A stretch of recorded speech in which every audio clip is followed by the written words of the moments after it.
Eurocentric narratives attribute the origins of the cosmopolitan concept to figures like Diogenes, and later associate it with thinkers such as the Stoics, Pauline Christianity, and Enlightenment philosopher Immanuel Kant. The central idea is that all humans belong to a single community, prioritizing individual beings over the state or specific human associations.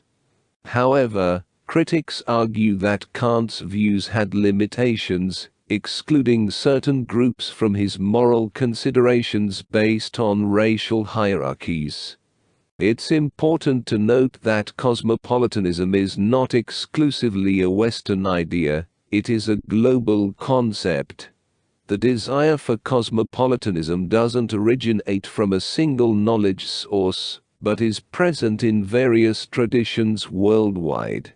Diverse ancient works from Egyptians, Hebrews, Chinese, Ethiopians, Assyrians, and Persians, among others, contribute to the rich legacy of cosmopolitan thought. This perspective challenges the Western-centric view and emphasizes the diverse epistemologies, ontologies, methodologies, and imaginaries that have shaped cosmopolitanism globally.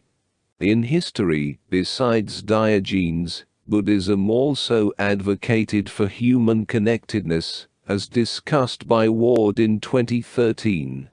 Darwood connotes that Buddha's cosmopolitan perspective, emphasizing an inclusive idea of humanity and interconnectedness, prefigures the Greek formulation of cosmopolitanism. Rabindranath Tagore, in the early 20th century, challenged blind allegiance to nationalism, advocating for a unified world.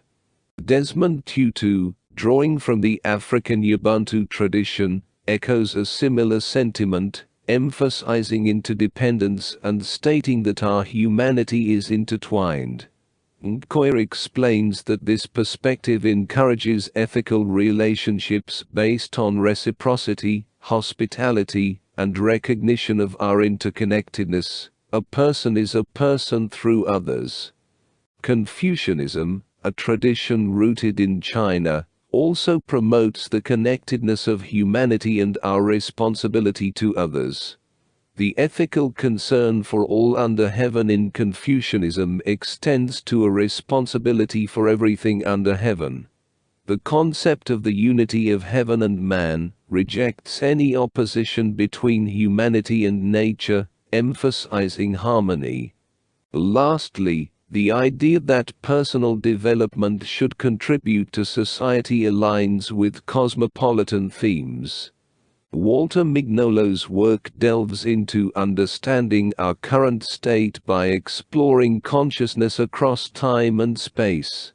Throughout his extensive career, he has aimed to create a space for various anti-colonial, post-colonial, and decolonial ways of thinking to coexist and connect. Mignolo is interested in uncovering new perspectives for the future. One concept he introduces is border thinking, where the potential for change lies at the intellectual and existential border between marginalized perspectives and modernity. This border thinking serves as a tool for critical cosmopolitanism, envisioning a future characterized by a global understanding that embraces diverse ways of knowing.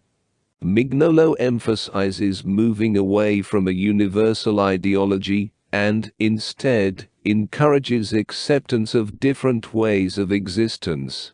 He cautions against imposing a single viewpoint or blueprint for an ideal society, as this could inadvertently perpetuate Eurocentric paradigms. Instead, Mignolo promotes reflexivity, urging individuals to consider their own standpoint and, more importantly, understand the perspectives of others.